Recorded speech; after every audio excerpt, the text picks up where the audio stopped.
Welcome to the Second Reading Podcast from the University of Texas at Austin.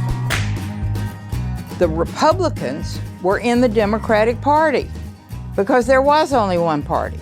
So I tell people on a regular basis, there is still a land of opportunity in America. It's called Texas. The problem is, these departures from the Constitution, they have become the norm. At what point must a female senator raise her hand or her voice to be recognized over the male colleagues in the room?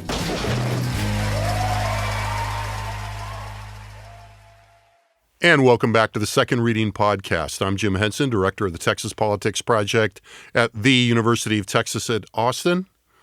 It's the only University of Texas in Austin, but still.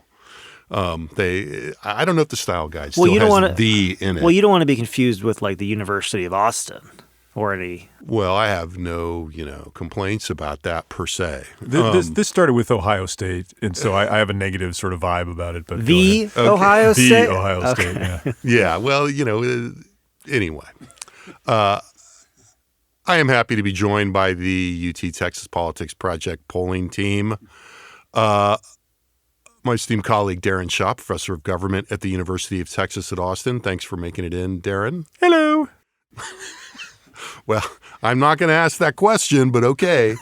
And Joshua Blank, research director for the Texas Politics Project. Thank you, Josh. How are you this morning? Doing good, thanks. You're psyched because you get to go to a show tonight, right? It's true. I do get to. I'm going down Josh to San Antonio. I rock tonight. Yeah, I would say so. That's good. My wife saw you two at the Sphere in Las Vegas last week. So, top that one, This wow. is a different. This is going to be a different vibe. Yeah. That's a little bit different vibe. Josh's a Pearl Jam guy, for those of you who don't know out there. I saw both Pearl Jam shows in Austin, actually. A two-shower. Yeah, that's right. I go into both. We have Professor Shaw with us today because we this morning published results of the latest University of Texas Politics Project poll. I mean, in addition to just the fact that he's stellar company. But we publish results at the Texas Politics Project website. If you haven't seen those yet, that's at texaspolitics.utexas.edu. Navigate. There's a link in the marquee box. Navigate through the polling section. It's going to be pretty hard to miss, though it takes a little clicking. A big part of this poll is, one of the thematics here, the hook, if you will, was, about a year out from the 2024 general election, what does the electoral landscape look like in Texas? So, we had lots of questions about the presidential election, in particular the presidential primary, but lots of probing of what seemed to be, at this point, without, prejudging the outcome, the two major candidates, Donald Trump and Joe Biden. So let's just dive into that. Let's dive in and let's start with the GOP presidential primary, where,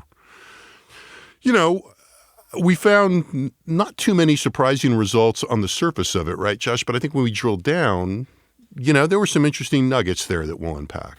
Yeah, I mean, I think just to run through the top lines real quick, not surprisingly, Donald Trump really trounced his competition. I don't know if this counts as a trouncing. He's at 62% of basically registered voters who said they intended to vote in the Republican primary coming up. So this is not a likely voter sample. I see these are potential Republican primary voters. We're still a long ways out from there.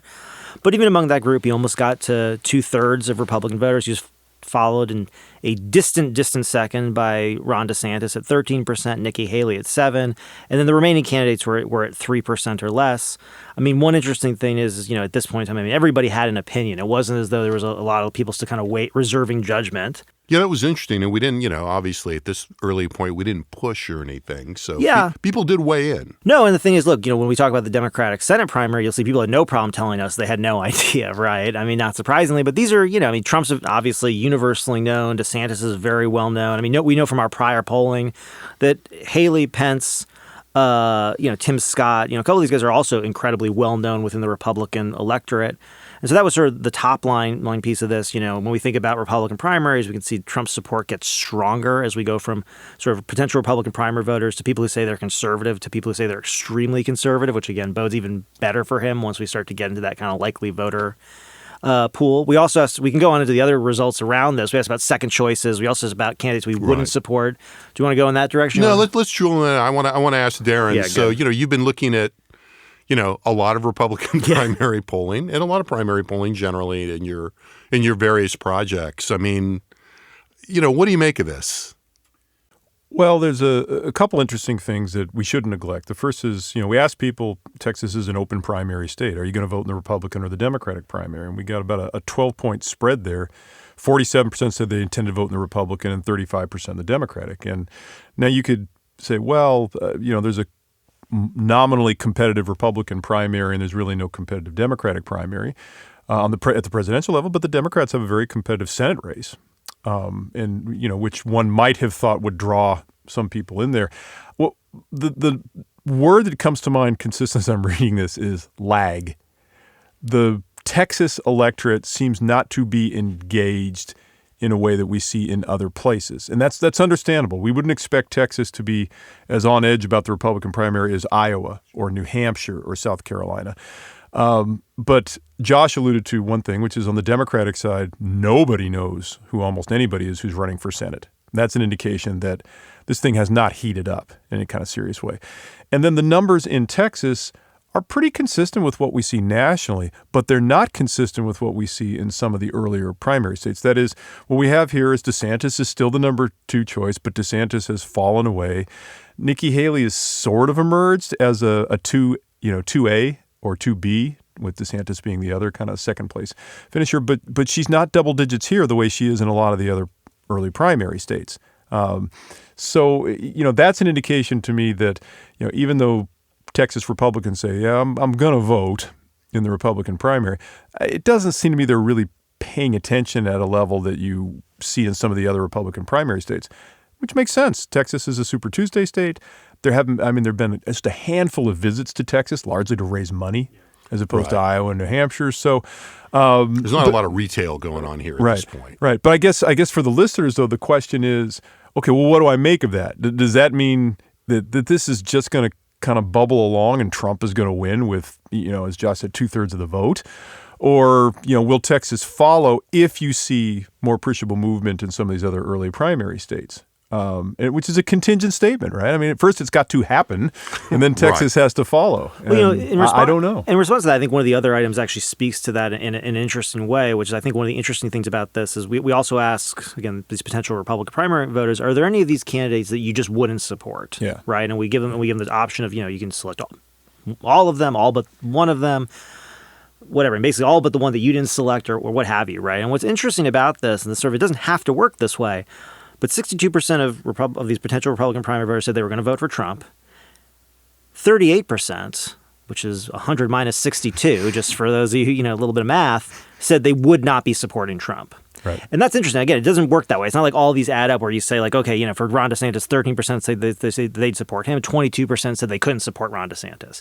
And so what's interesting is, on the one hand, at least in the Republican primary, it indicates something of a ceiling potentially for Trump in Texas. But to your point, to the extent that if Trump starts to, in the myriad number of things that could happen between now and Election Day that could impact, the trajectory of Trump's candidacy with respect to his legal problems, other things, you could say there is a base of support for somebody else. Right. But absent, again, Trump cratering somewhere, it seems unlikely that that's really going to manifest in any serious way. Would you agree with that? Yeah, it looks like a 2-1. 2 out of every 3 Republicans in Texas are fine with Donald Trump.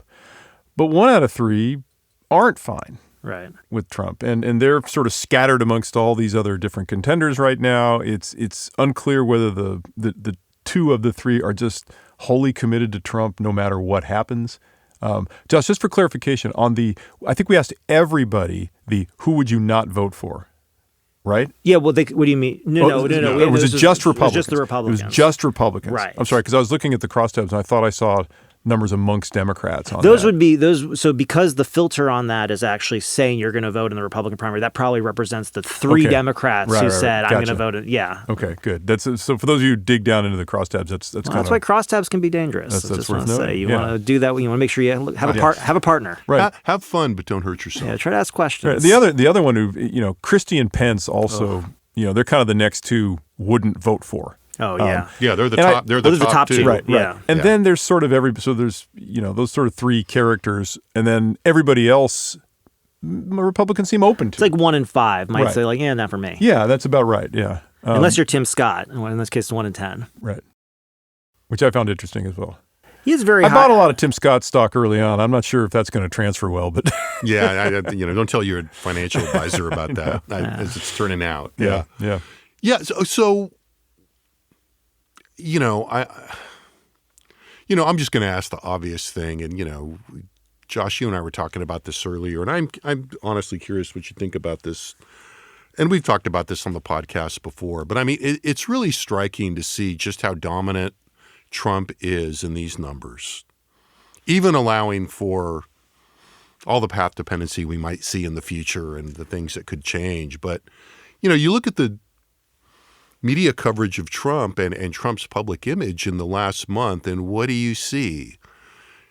People flipping on him in his various trials, him sort of seeming to throw kerosene on the fire in Congress.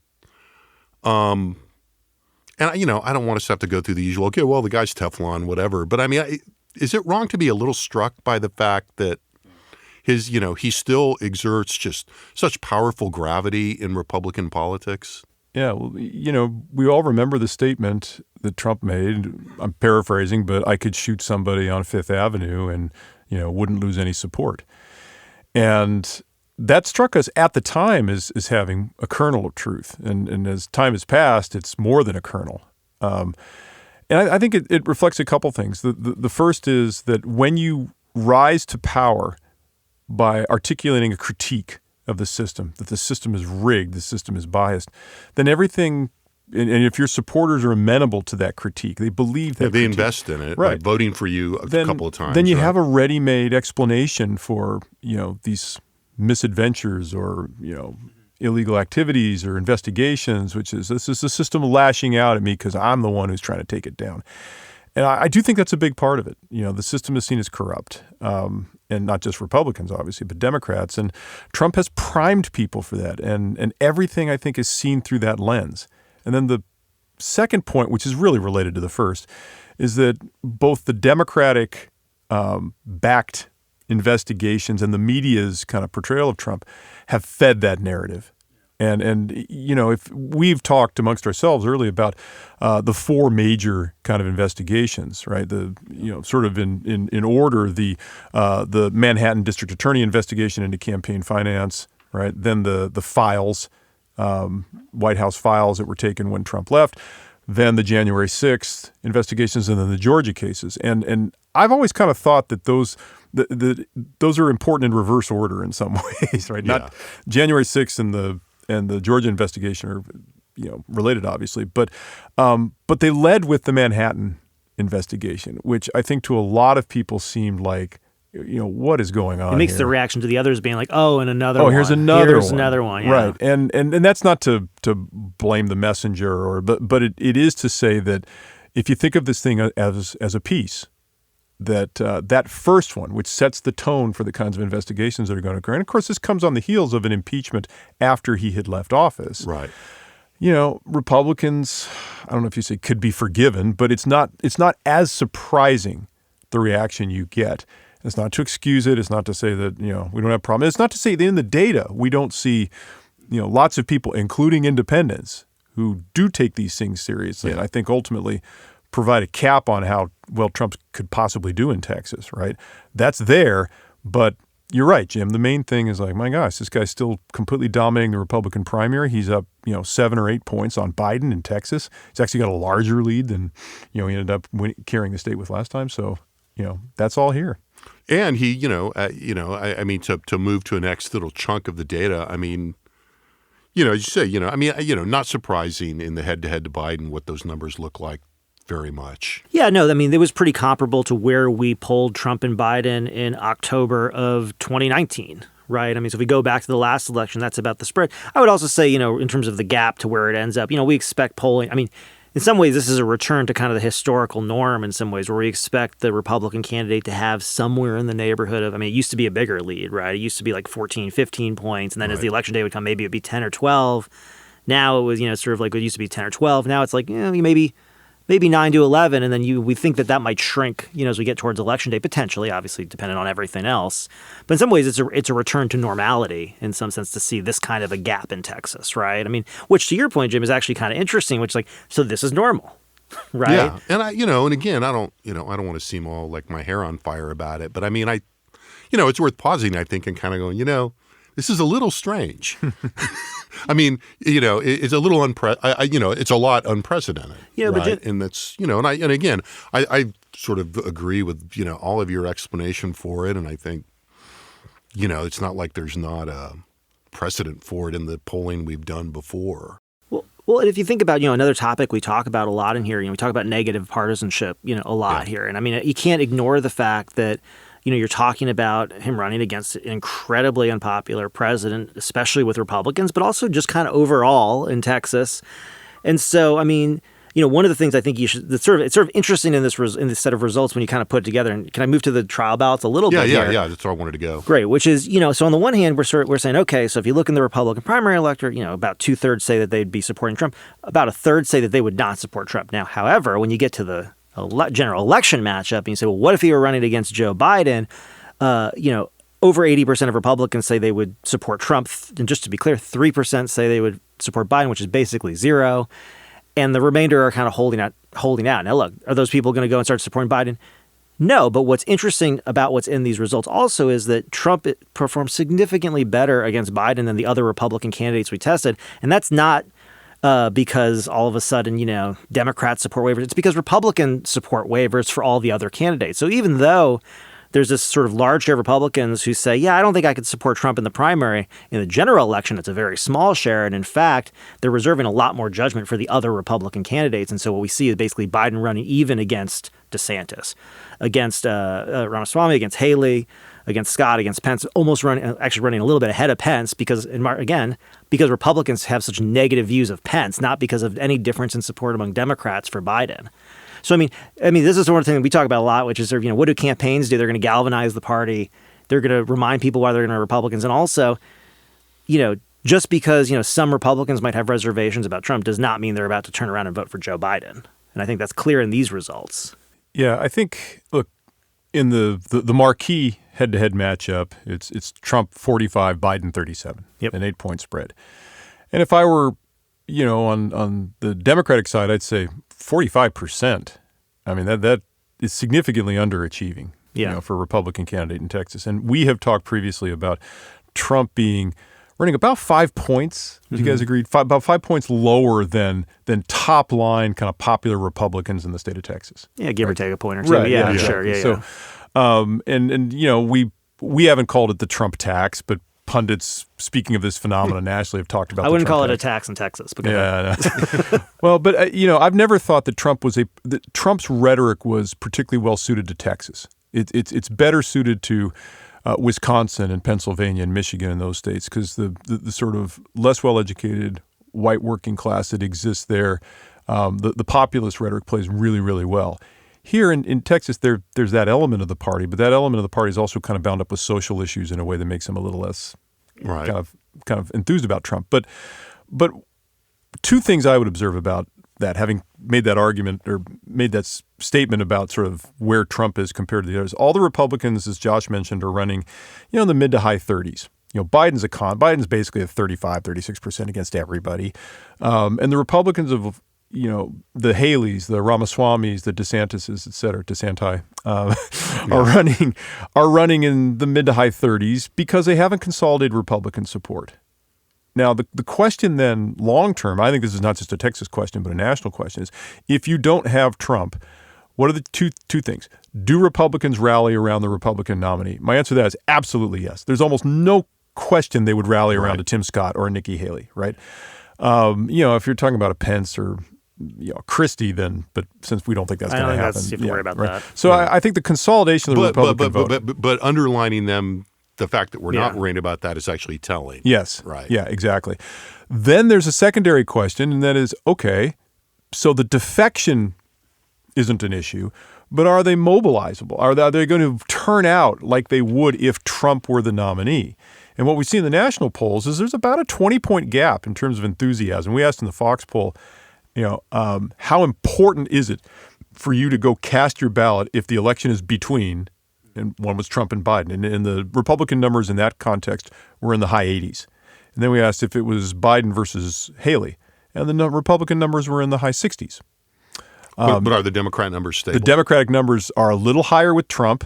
They're in the mid 80s, and they come down into the mid 70s for the other Republicans. So this is something we've talked about a little bit in Texas. The turnout variance here, strangely, I think, for people who think of this stuff kind of historically, the turnout variance is really on the right now. I'm kind of the opinion, it's not that there's no variance on the left, that a better candidate or worse candidate wouldn't affect Democratic turnout, but I think a lot of it is baked in and a lot of it is negative, which is if Trump's on the ticket, you're going to see record turnout. If not, you'll see pretty good turnout. I think the variance on the Republican side is really to be determined. Well, see, I don't want to discount the variance on the Democratic side, because when you were talking about Trump maybe in the level of his alignment with Texas relative to some other places, I was thinking, part of the issue with Trump in Texas also might be to the extent that, his rhetoric strikes particularly, for counter-mobilizing the groups that Democrats, just have a hard time mobilizing in Texas. Point. Yeah, it's a good point.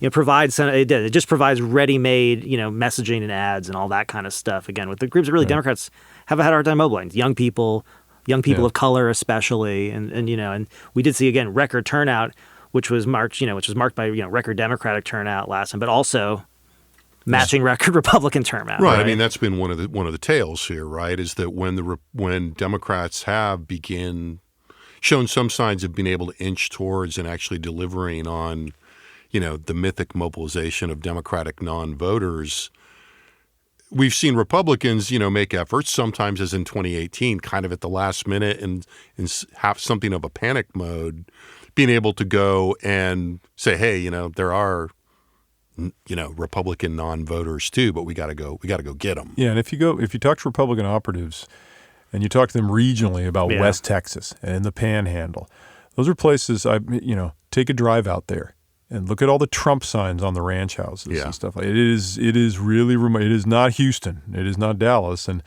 you wonder if a Nikki Haley or, even a DeSantis has that kind of mobilizing potential. But I guess the point I'd make, this is a really interesting question. If you're not Trump and you're another Republican and you're getting whacked in these polls and you want to make an electability argument, like, hey, Trump, look at all these problems. He is not. He lost in 2020. He fed the party. He's fallen.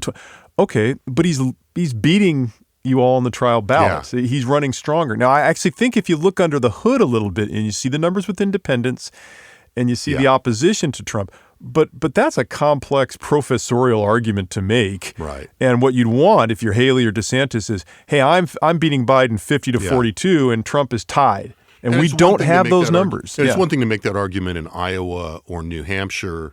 It's another thing to make it in Texas. Yeah. Well, especially in a moment when you're looking at the nature of Republican politics is not to look at and say, well, what would the general electorate think about this? Right? I mean, that's not what's going on right now, and that's not what's driving Republican politics at the national level or really at the presidential level or at the state level. Yeah, I could be wrong, Josh, but one of the things that strikes me as being very different from the Democratic campaign in 2020 to retake the White House was this craving for electability.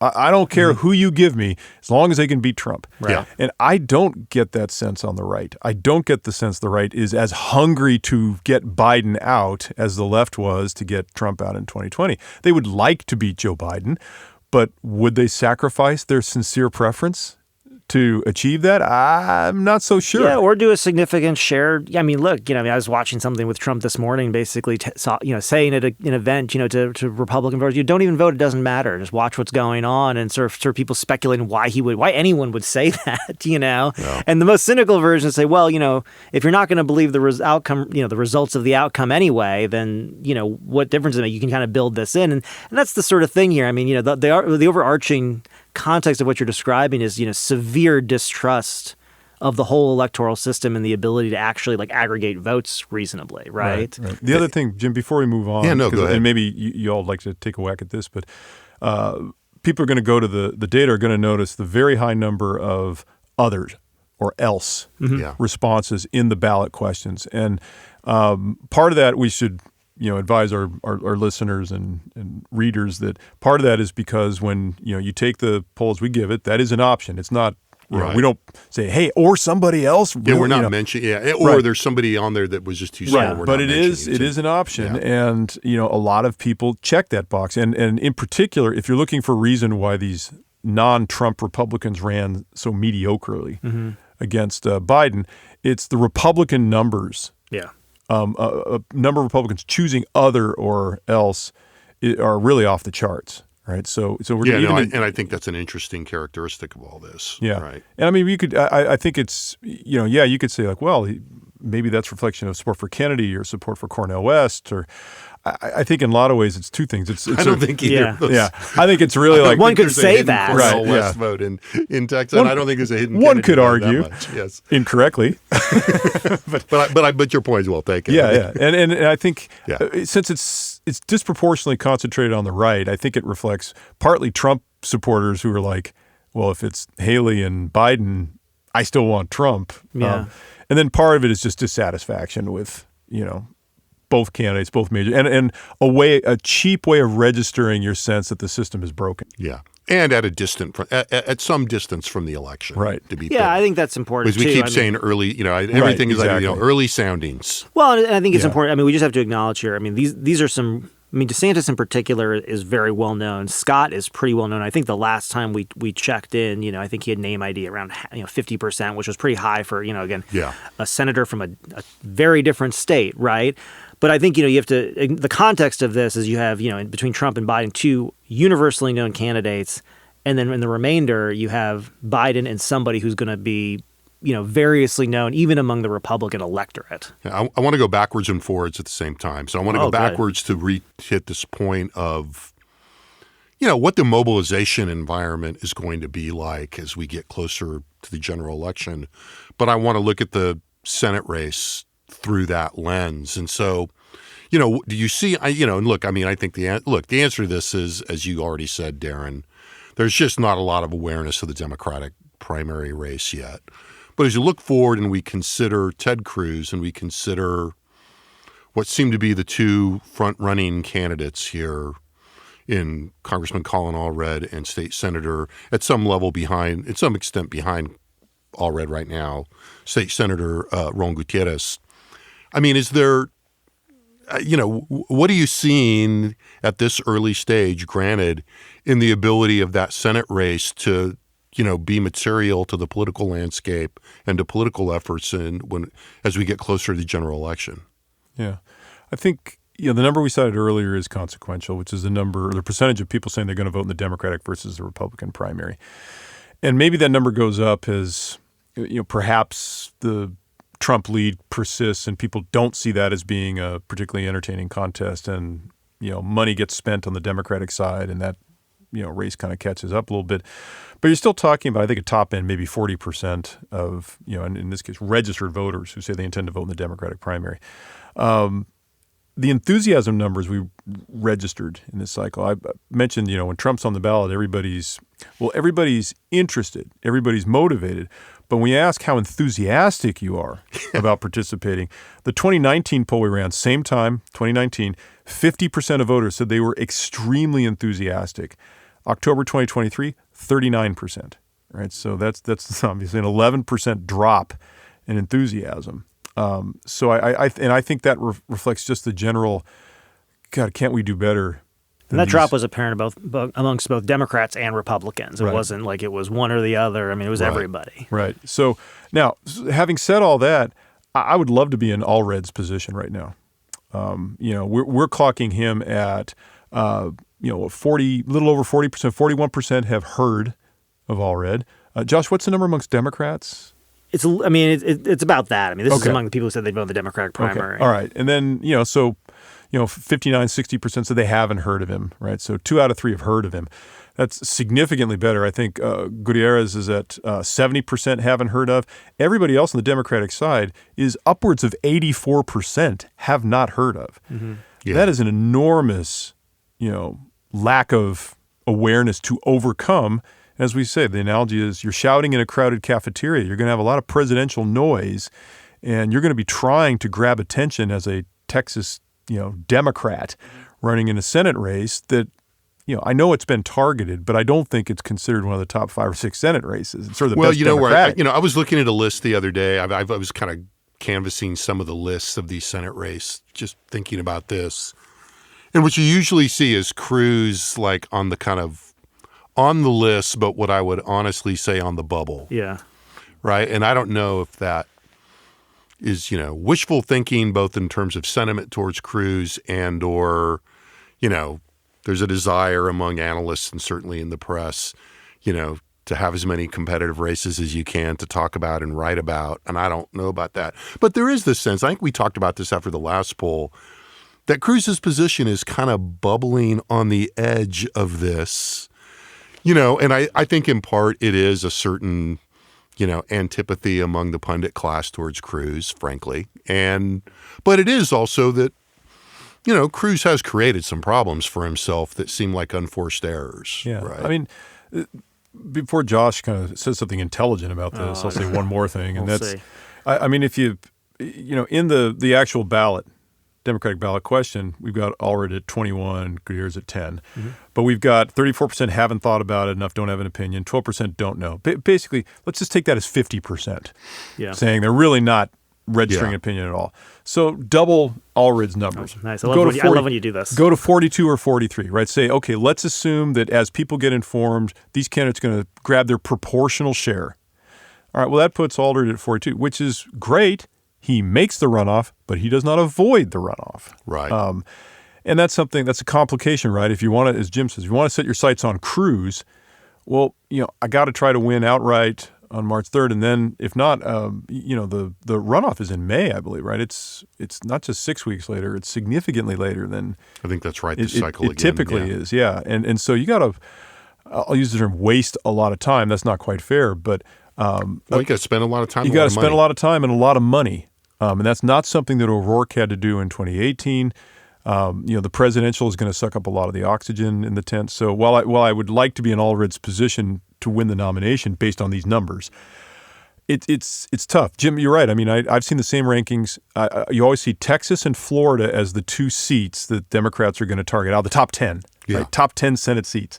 It's always Texas and Florida. And they're at like 9 and 10. 9 and 10, right. It's almost as if like, well, if they're going to turn something over anywhere, it would probably be in those states. If you have antipathy towards Cruz and you look at those favorability numbers, numbers amongst independents, then he looks like a ripe target. But is he? Well, and ripe target based, in part on what you have to go on, which in addition to the favorability numbers is his last race. Yeah, right.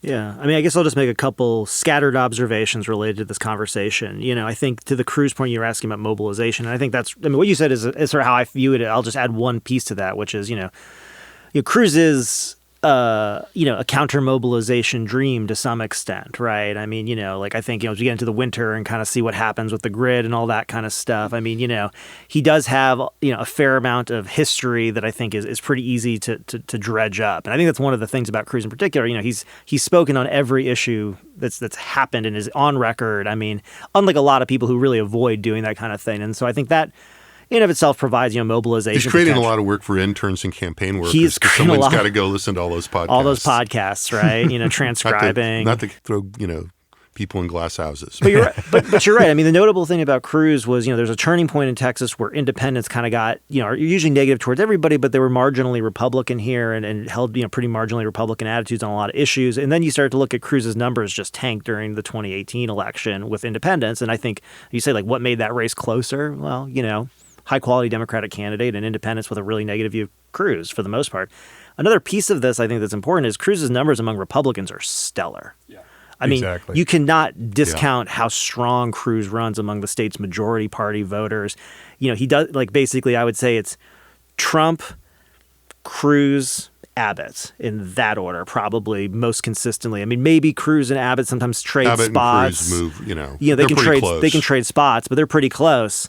And so it's not as though he has weakness amongst, his own voters. So I think there's that kind of piece of this. I was looking back to think about the Democratic trial ballot, and when you look at Allred and we say he's at 21%, in the trial ballot, Democrats.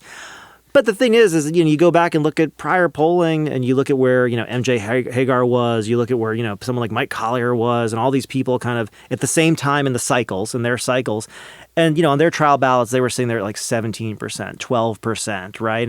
And I would say this is pretty close to that. But the difference is that Allred's raising a ton more money. Right. And I think for Allred, to just kind of sit there and just be quiet and sit back and have every news article that comes out every quarter, how much money you raised and how it compares to Cruz, is fine for him, because ultimately Cruz isn't going to single him out, because no point in doing that at this point. The more interesting thing, I think, looking at these numbers about the Democratic Senate primary is when you break it down by race. Now, again, these are going to be small samples, but Allred is leading among African-American voters who say they'll vote in the Democratic primary with 27% of the vote. Gutierrez is at 2%. Among Hispanics, Gutierrez is at 18%, Allred is at 12%. When we look at name ID among African Americans, Allred 45% of African Americans, Gutierrez 24%. Among Hispanics, Gutierrez 39%, Allred 25%. And so if we think that there's some sort of, piece of identity that's playing into this in terms of the fact that maybe Allred might appeal more to black Democrats. He has a power base in Dallas, which is really what I think of as like sort of the black power base some ways in Democratic politics in Texas. You could say Houston. I don't know. One of them. One of them. South Dallas, yeah. Yeah. On the other hand, you could say Gutierrez probably has a lot of room to grow if he is really leaning into, his Hispanic identity, if that becomes important here. And the thing is, what we know from, past polling is, having a Hispanic name on the Democratic primary ballot is not unhelpful, especially if it is a low information election. And look, Roland Gutierrez has been completely straightforward about this. I did the interview with him at the Tribune Festival a few weeks ago. He is going to lean very hard into mobilizing Hispanic Democrats and trying to, expect him to spend a lot of time on the border and in South Texas.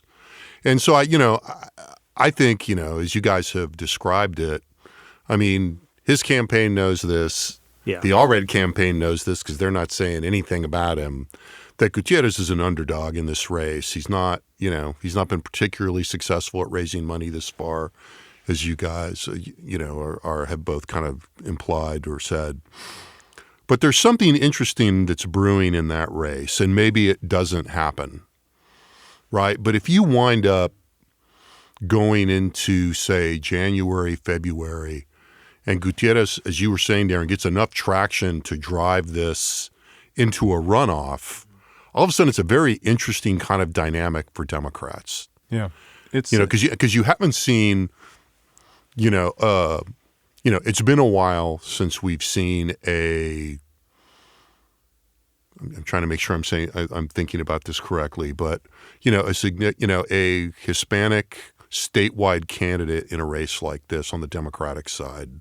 Yeah, I have a good friend, Karen Kaufman, who was at Maryland and did her PhD work at UCLA. I think she's back in the B school at UCLA right now. Wrote a nice piece, 10, 15 years ago called Cracks in the Rainbow. And it was interesting how controversial that piece was amongst my colleagues at the time at UCLA, because I thought the observation that Kaufman made in that piece was fairly straightforward, and that is that there are inherent black-brown tensions within the Democratic Party, especially in an urban area like Los Angeles. And Jim knows L.A. really well, like I do historically. And for those of us who've been in Southern California generally, or in L.A. in particular, this wasn't news to us. That I don't know that politics is necessarily a zero-sum game. But when it's a Democratic city and the question is who's representing, who's got the, who's the leader, who's got the money, there was a very, historically salient cleavage between Hispanics and Latinos in Los Angeles and the African American community. And so it's not like this is new, but we don't talk much about it. There's sort of a presumption in favor of kind of racial and ethnic solidarity because of shared historical grievances, which is entirely legitimate. Yeah. But when it comes to practical politics, who's going to run in the name of the party? There are still distributive and transactional politics going on here, and I think Josh and I have talked about you and I have talked about this a little bit. I think that the idea that I'm trying to think about how to, I'm phrasing this a little carefully, but not too carefully, that, if you have non-white coalitional partners, they must automatically just get along and everybody's pulling in the same direction, is kind of a, inflected very strongly by a kind of white perspective. right? It's like, well, it must all be part of the same coalition. And, look, I mean, you don't have to look very far in Texas or, talk to anybody who's been involved in Democratic politics in Texas in the last several decades, and it's a fact of life. Yeah, and it's not just, African American Latino. In Houston, there's a growing Asian population, and within the Asian population, there's Vietnamese and Chinese and disparate interests, and sort of getting everybody on the same page, and especially in a primary context where you're supposed to have these expressive differences. And that is one of the things that's very interesting. Again, going back to just the posing of this race, and the particulars of how where there are some kind of there are other meaningful distinctions between Allred and Gutierrez that are interesting here. I mean, Gutierrez is not. I mean, his district, involved, it's a very big district that involves part of San Antonio, but also Uvalde. It's a very, in terms of its, population density, it's a very mixed district, unlike Allred's district. And, Allred is the establishment candidate in this race within the party. And so I think, you can't, to me, again, I think you're right, Daron. It's a little bit, it's clearly an uncomfortable conversation in some ways, but that is very much going on. So, I just want to say one other thing about that, which is just, I think, looking at these numbers, I'm not saying, I can't predict the future, obviously. I'm just a pollster. How good are you? Well, that's what I've been telling people, and they don't listen. Drop the podcast. They just constantly say, we'll just do it anyway. But, I think the point of this is, I look at this and I say, I don't know what's going to happen. It's very early.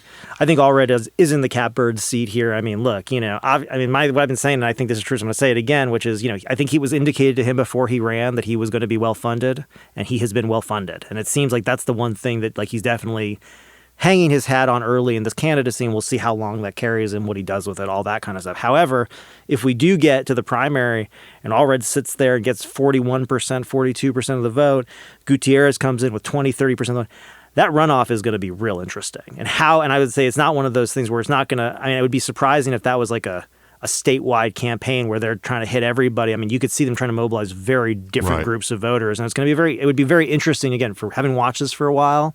That's not a race I've seen recently that would look like that. A little sideshow on this, I just want to flag, and then we're going to run out of time because I know we've all got to be some places.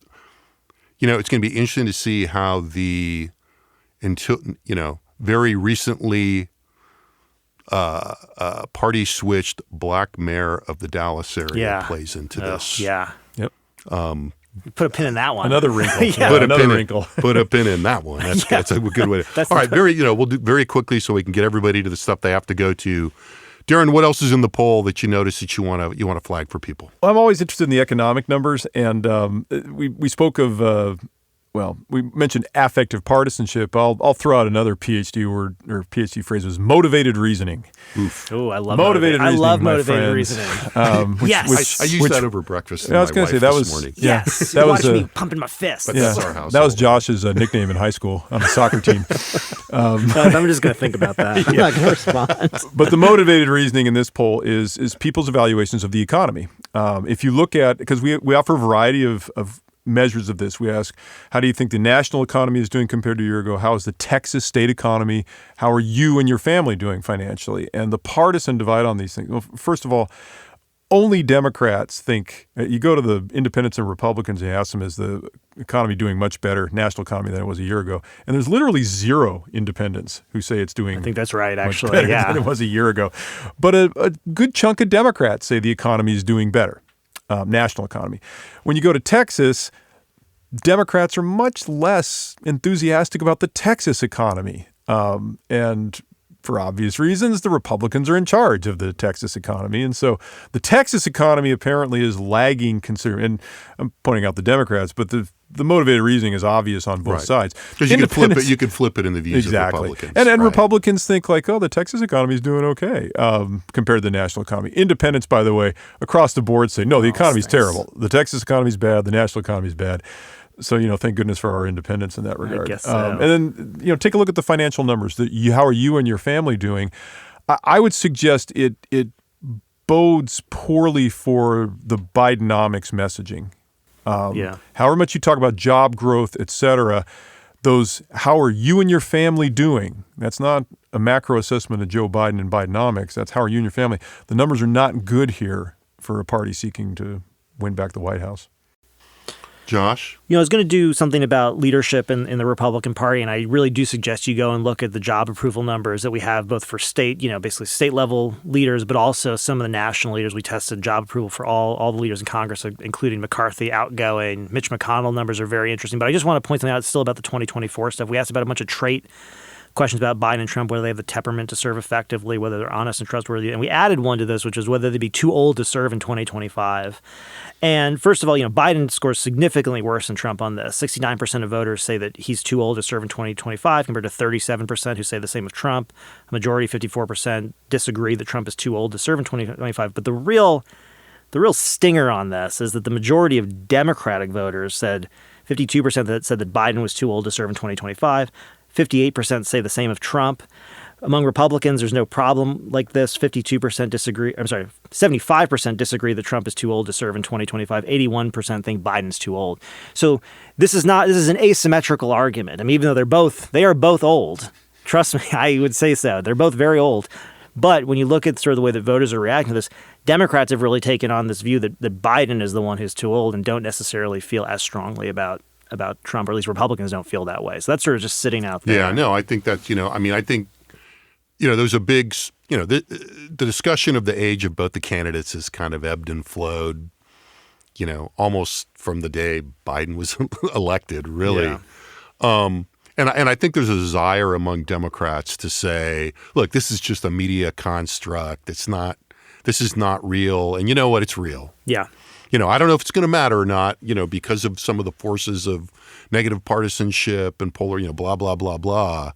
But it's not made up. Well, it's like one of those things. If you were to say to me again, I said I wasn't going to predict anything. But if you asked me right now, what would have a bigger effect on the election? Trump getting another indictment or being, let's say, found criminally liable in one of these cases, or Biden falling down the stairs, I'd say Biden falling down the stairs. That's probably right. Yeah, I think that's fair. I had a few things. I'm going to just highlight something I highlight a lot, but I'm going to highlight it because it's got two different hooks for today as we close out, and that is, the continued preeminence of border security and immigration and the most important problem, batteries, particularly among Republicans, but with some attention from Democrats as well. If you fold that into some of the other polling that we did recently in August and the results on spending on border security, the increased centrality of that, and the continuing prominence of that issue, but particularly among Republicans.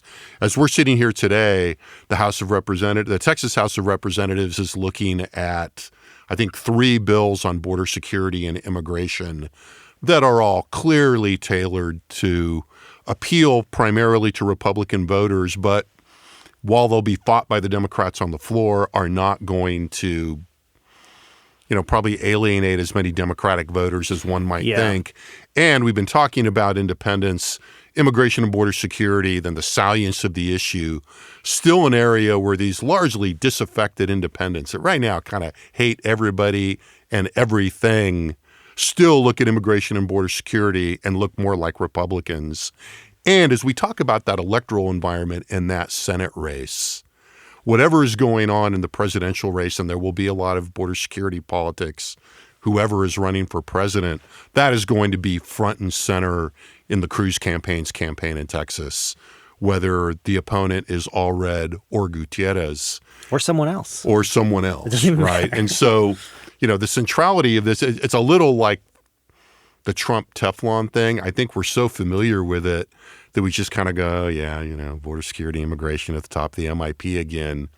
But it remains really central to, I think, trying to figure out what's going to happen in the next cycle. I'll just say one thing about that. People might say, well, yeah, but look at all the look at all the apprehensions, all the crossing. But this number has been consistent regardless for the last, decade, basically. So it's not even in ebbs and flows in migration, seasonal changes over. This is not a reflection of necessarily even, I'm not saying it's not a reflection of the environment. It's still a reflection of the environment, but it's not being driven by the current environment because it's existed or by proximate long before events, that. right? Yeah. There's no proximate event drivers here. So with that, thanks to both of you guys for coming here. As always, I found it interesting and fun. I hope you out there did as well. Thanks again, as always, to our excellent production team in the Dev Studio in the College of Liberal Arts here at UT Austin. All of these results that we've talked about, and actually many more, we've focused primarily on 2024 in this conversation. Lots of results on the fallout from the Paxton impeachment, job approvals, tons of stuff on education and voucher/ESAs. We'll be unpacking more of those in the very near future on the blog and in this podcast. You'll find all of the data. You'll find more analysis and links to podcasts at texaspolitics.utexas.edu. So thank you for listening, and we'll be back again soon with another Second Reading podcast.